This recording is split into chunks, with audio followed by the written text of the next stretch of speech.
Haleluya, terpujilah Bapa kita Tuhan Yesus Kristus. Hanyalah rahmat dan anugerah Tuhan, Bapak Ibu bersama saya dipelihara sampai Kamis malam hari tanggal 13 Maret 2025. Sebelum kita berbaring tidur selalu kita mendisiplinkan diri untuk datang terlebih dahulu Yesus. Yesus yang terutama, tempatkan prioritaskan Tuhan di atas segala-galanya. Sebab hanya Dia satu-satunya juru selamat kita. Tidak ada pribadi lain, hanya Yesus. Hanya kepada Yesus kita menyembah. Hanya kepada Yesus yang kita cintai. Kepada Yesus satu-satunya Tuhan juru selamat kita. Sebab Tuhan berfirman dalam Kisah 4 ayat 12, nanti saya mau baca. Dan keselamatan tidak di dalam siapapun juga selain di dalam Dia, Yesus Kristus, Tuhan juru selamat kita. Saya Pastor Yakob Rahmat akan menyanyikan pujian di dalam buku Tabernakel Glory nomor 305. Tak lain saja Tuhan, hanya Dia satu-satunya Tuhan juru selamat kita. Kita akan membaca Ibrani pasal 4 ayat 1 sampai 13. Dikatakan firman Allah, sebab segala sesuatu telanjang dan terbuka di depan mata Dia, yang kepadanya kita harus bertanggung jawab. Hanya kepada Yesus. Tak lain saja Tuhan. Amin, haleluya.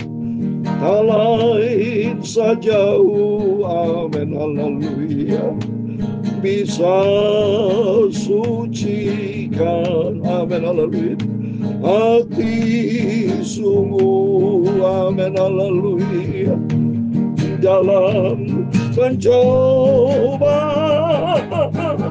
Tuhan tolongku, amin, haleluya. Tak lain saja Tuhan Yesus, tak lain saja, amin, haleluya. Tak lain saja Tuhan, amin, haleluya. Tak lain saja, amin. Terima kasih Bapa, bisa sucikan, amin, haleluya, hati sungguh, amin, haleluya, dalam pencobaan, haleluya. Tuhan tolongku, amin, haleluya. Tak lain saja Tuhan Yesus, tak lain saja, amin. Dalam kisah Rasul pasal 4 ayat 12, demikian firman Tuhan. Dan keselamatan tidak ada di dalam siapapun juga selain di dalam Dia. Sebab di bawah kolong langit ini tidak ada nama lain yang di dalamnya kita diselamatkan. Hanya di dalam Dia, Yesus Kristus, juru selamatku. Amin. Ya Tuhan, punya mula kebesaran dan kejayaan, kehormatan, kemasyuran, dan keagungan. Ya segala-galanya di langit dan di bumi. Amin, haleluya. Ya Tuhan, punya mula kerajaan, dan Engkau yang tertinggi itu melebihi segala-galanya sebagai kepala. Sebab kekayaan dan kemuliaan berasal daripadamu, dan Engkaulah yang berkuasa atas segala-galanya. Dalam tanganmu lah kekuatan dan kejayaan. Dalam tanganmu lah kuasa membesarkan dan mengokohkan segala-galanya. Sekarang ya Allah kami, dalam nama Tuhan Yesus Kristus, kami bersyukur kepadamu dan memuji nama-Mu yang agung itu Bapa. Malam hari ini kami membaca firman-Mu. Sucikan mulutku, pikiran dan hatiku. Ampunilah semua dosaku Bapa. Aku orang yang berdosa. Terima kasih Tuhan.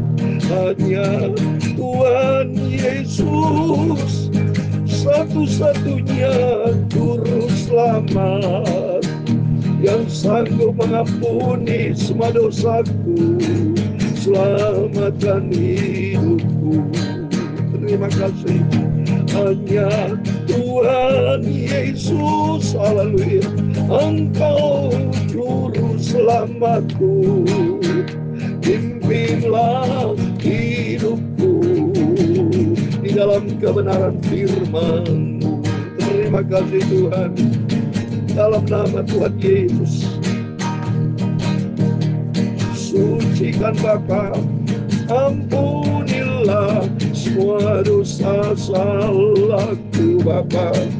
Oh Bapakku Tuhan Yesus, dalam pencobaan Engkau selalu besertaku Bapa. Hanya kepada Engkau aku berharap, Tuhan Yesusku. Dalam nama Tuhan Yesus, kami sudah berdoa mengucap syukur, haleluya.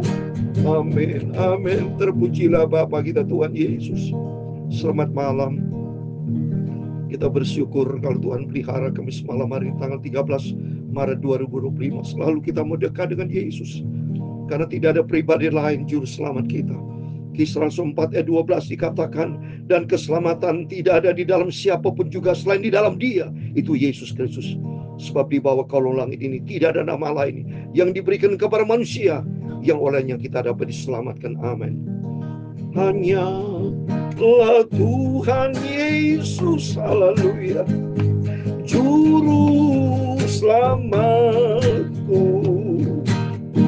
Percayalah hanya pada Yesus dan taat pada firman-Nya. Amin. Percaya kepada Yesus dan taat kepada firman-Nya, karena Dia satu-satunya juru selamat kita. Amin. Puji nama Tuhan. Mari kita lanjutkan firman Tuhan. Saya bersyukur sama Tuhan Yesus. Bapak Ibu, Tuhan selalu pelihara kita dari hari demi hari. Selantiasa kita di dalam pemeliharaan ajaib bersama dengan Tuhan. Oh haleluya. Mari kita mau baca firman Tuhan. Sebab segala sesuatu telanjang terbuka di depan mata Dia, saudara ya. Tidak bisa kita bohong Tuhan. Tidak bisa. Manusia boleh Bapak Ibu bohong, korupsi terjadi, kejahatan, rencana jahat, itu manusia. Tapi di depan mata Yesus semua harus bertanggung jawab, saudara. Saya mau baca demikian Ibrani pasal 4 ayat pertama. Sebab itu baiklah kita waspada, supaya jangan ada seorang di antara kamu yang dianggap ketinggalan, sekalipun janji akan masuk ke dalam perhentiannya masih berlaku. Amin. Janji perhentian Tuhan nanti ke surga, itu ada dalam firman Tuhan. Jangan sampai kita ketinggalan, saudara. Jangan sampai seperti 5 garis yang bodoh, ketinggalan. Pintu tidak akan terbuka karena hidupnya sembrono. Maka kita mau hidup di dalam firman Tuhan. Jangan sampai kita ketinggalan Bapak ya. Kita mau simpan janji Tuhan, perhentian nanti akan terwujud. Masih berlaku janji Tuhan ya dan amin dalam firman Tuhan ya. Karena kepada kita diberitakan juga kabar kesukaan sama seperti kepada mereka. Tapi firman pemberitaan itu tidak berguna bagi mereka, karena tidak bertumbuh bersama oleh iman dengan mereka yang mendengarnya. Karena mereka tidak beriman kepada Tuhan ya. Pemberitaan firman Tuhan tidak ada gunanya karena mereka keras hati, keras kepala. Itu kita berterima kasih sama Tuhan. Maka firman Tuhan kemarin katakan, jangan keraskan hati kita. Jika kita sudah mendengar firman Tuhan, mari kita lembutkan hati kita. Dengan segala kerendahan hati kita mau terima Tuhan Yesus. Dan kita mau berjalan di dalam firman Tuhan. Sebab kita yang beriman akan masuk ke tempat perhentian seperti yang Ia katakan. Sehingga aku bersumpah dalam murkaku, mereka tak akan masuk ke tempat perhentianku, sekalipun pekerjaan yang sudah selesai sejak Juda dijadikan. Tidak bisa masuk karena tidak taat. Ini penting Bapak Ibu. Punyalah sifat taat. Jadilah anak Tuhan yang taat. Jangan menjadi anak Tuhan yang bandel, tapi taat kepada firman Tuhan. Sebab mohon maaf, saya sudah umur ya. Mungkin kelemahan saya suka keselak saudara di tenggorokan. Kalau sudah nyanyi teriak-teriak pasti suka kesel. Bapak Ibu saya doakan saya juga, kita saling mendoakan. Yang penting semangat saya melayani pekerjaan Tuhan. Terus kita baca firman Allah dan saya mau taat kepada firman Tuhan. Apapun keadaannya, tetap kita mau cinta Yesus, tetap berpegang pada janji Tuhan. Ya, sebab tentang hari ketujuh pernah dikatakan di dalam suatu nas, dan Allah berhenti pada hari ketujuh dari segala pekerjaannya. Hari ketujuh, 7 angka sempurna. Jadi ada waktunya Tuhan. Kita mau duduk diam di kaki Tuhan. Ya, kita tidak sibuk melakukan yang lain-lain. Seperti saya kalau sudah waktunya saya mau rekaman, saudara, saya tidak ada pekerjaan-pekerjaan lain selain yang saya kerjakan, selain bersekutu di kaki Tuhan. Persiapan firman Tuhan. Ada waktunya kita mau duduk diam, berhenti untuk yang lakukan yang lain. Kita hormati, ada waktu buat Tuhan, kita menyembah kepada Tuhan. Masuk dalam kamar, baca firman Allah, baca, bersekutu dengan Tuhan, supaya kita makin hari dibentuk karakter kita untuk menjadi serupa dengan Kristus. Di dalam nas ini kita baca mereka tak akan masuk ke tempat perhentiannya. Jadi sudah jelas bahwa ada sejumlah orang akan masuk ke tempat perhentian itu, sedangkan mereka yang kepadanya telah dahulu diberitakan kabar kesukaan tidak masuk karena ketidaktaatannya. Itu bukti, sudah sering saya katakan, kekristenan itu intinya cuma dua, percaya dan taat. So, percaya kepada Tuhan Yesus Kristus dan taat kepada firman Allah. Kalau percaya saja tidak taat, wow, iblis percaya. So. Orang Kristen kalau cuma percaya saja berarti starve dengan iblis. Baca Yakobus 2:19, iblis percaya. Tapi iblis kelebihan masih gemetar lagi kalau manusia tidak gemetar. Tapi mari kita mau percaya dan taat, ya, karena ketidaktaatan tidak masuk di dalam keselamatan. Ya, mari kita menjadi anak Tuhan yang taat, ya. Cintakan firman Tuhan, menjadi pelaku-pelaku firman Tuhan. Sebab itu ia menetapkan pula suatu hari, ya, yaitu hari ini, ketika ia setelah sekian lama berfirman dengan perantaran Daud, seperti dikatakan di atas. Pada hari ini, jika kamu dengar suaranya, jangan keraskan hatimu. Orang yang rendah hati, dia mau taat. Tapi orang sombong, dia keras hati. Ya, banyak orang Kristen tidak taat. Ya, banyak menjadi pelaku orang Kristen tapi tidak menjadi pelaku firman Tuhan. Bertobat termasuk para hamba Tuhan, banyak tidak menjadi pelaku firman. Tapi mari kita semua yang menjadi anak Tuhan yang sungguh, kita mau taat, ya. Jadi lakukan semua firman Tuhan dengan sungguh-sungguh. Karena setiap kata firman Tuhan nanti kita harus bertanggung jawab di hadapan Tuhan, saudara. Sebab andai kata Yosua telah membawa mereka masuk ke tempat perhentian, pasti Allah tidak akan berkata kemudian tentang suatu hari lain. Jadi masih tersedia suatu hari perhentian, hari ketujuh bagi umat Allah. Suatu hari kelak ada hari ketujuh, saudara. Yaitu hari perhentian kita masuk dalam kerajaan surga. Itu hari ketujuh, hari kesempurnaan kita. Kita saat ini sudah masuk di hari ke-6, kedatangan Tuhan sudah dekat, ya, untuk mempersiapkan diri kita menghadapi hari perhentian itu, yaitu kedatangan Tuhan. Selesai sudah, kalau sudah masuk surga selesai sudah, ya, tetelestai sudah selesai, ya, nggak ada lagi pelayanan, nggak ada lagi apapun juga, karena selesai sudah hari perhentian bersama Yesus, surga berselama-lamanya. Sebab barang siapa telah masuk ke tempat perhentiannya, ia sendiri telah berhenti dari segala pekerjaannya, sama seperti Allah berhenti dari pekerjaannya. Karena itu baiklah kita berusaha untuk masuk ke dalam perhentian itu, supaya jangan seorang pun jatuh karena mengikuti contoh ketidaktaatan ini. Jangan sampai ketidaktaatan, ya. Jadi selalu saya katakan, mari kita mau taat kepada firman Allah. Firman Allah katakan 12, sebab firman Allah hidup dan kuat dan lebih tajam daripada pedang bermata dua, manapun ia memasuki, menusuk amat dalam sampai memisahkan jiwa dan roh, sendi-sendi dan sumsum. Ia sanggup membedakan pertimbangan dan pikiran hati kita. Amin. Kuasa firman Allah dahsyat, mengubah kehidupan kita, sehingga kehidupan kita dibentuk sama Tuhan menjadi serupa dengan Tuhan Yesus. Firman Allah tajam, lebih tajam dari pedang bermata dua. Ya, Roh Kudus kan membentuk hidup kita, Roh Kudus kan mengajar kita, Roh Kudus kan menguatkan kita, supaya Roh Kudus menuntun kita, sehingga nanti kalau kita bertemu dengan Tuhan, ya, karena setiap firman Allah, karena Tuhan katakan, firman Allah katakan ayat 13, dan tidak sesuatu makhluk pun yang tersembunyi di depan hadapan Tuhan, sebab segala sesuatu telanjang terbuka di depan mata Dia, yang kepadanya kita harus bertanggung jawab. Untuk itu saya sebagai hamba Tuhan mempertanggungjawabkan itu. Selalu saya taat kepada firman Allah. Saya sampaikan kepada Bapak Ibu Saudara semua, supaya Bapak Ibu setiap kita bertanggung jawab, supaya taat kepada firman Allah, supaya itu dibentuk sama Tuhan. Roma pasal 14 ayat 12 juga sama. Kita harus bertanggung jawab. Mari saya mau baca Roma 14 ayat 12 sama ini, saudara. Demikian setiap orang di antara kita akan memberi tanggung jawab tentang dirinya sendiri kepada Allah. Roma 14 ayat 12. Tuhan akan tanya kepada kita, apa yang kamu kerjakan selama aku memberikan hidup kepadamu? Tuhan bisa tanya seperti itu.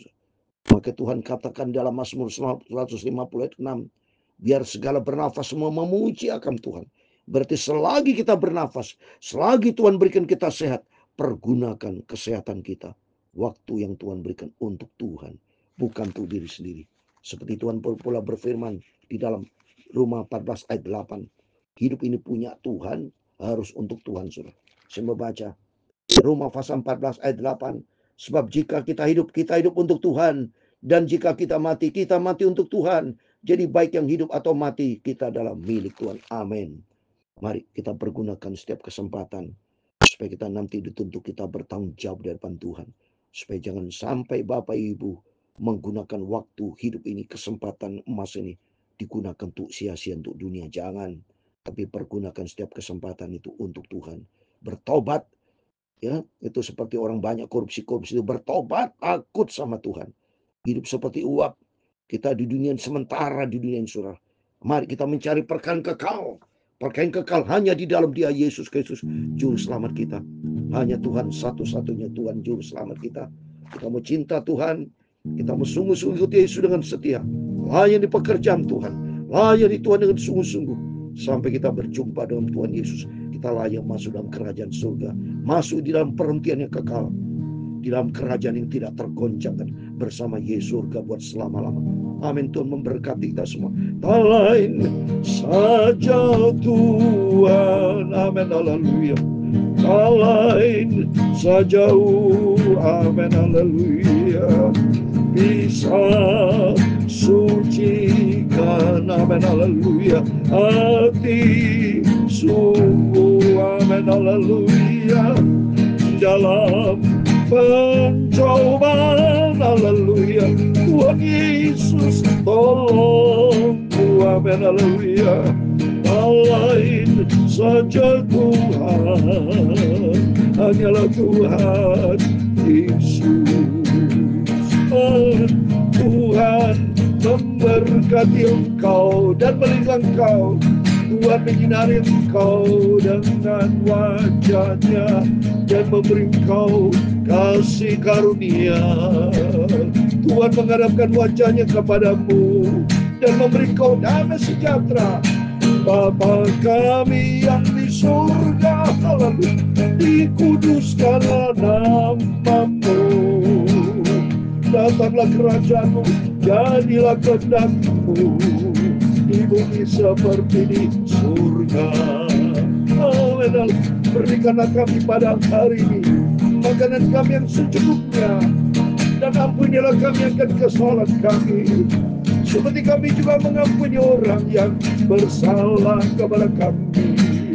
Dan jangan membawa kami ke dalam pencobaan, tetapi lepaskanlah kami daripada yang jahat, karena Engkaulah yang punya kerajaan dan kuasa dan kemuliaan sampai selama-lamanya. Amin. Selamat malam. Sebelum berbaring tidur, Bapak Ibu, mari berjaga dan berdoa. Kita mau komit berpegang kepada firman Allah. Kan firman Allah tadi dikatakan, sebab segala sesuatu telanjang dan terbuka di depan mata Dia, yang kepadanya kita harus bertanggung jawab. Mari selagi kita hidup, selagi Tuhan berikan kesempatan, jangan pergunakan kesempatan waktu untuk hal yang sia-sia. Pergunakan itu untuk mencari perkara kekal, hidup yang berkenan kepada Tuhan, supaya nanti kalau kita masuk dalam perhentian di surga kekal selama-lamanya. Amin. Tuhan memberkati kita semua. Immanuel. Amin. Puji Tuhan.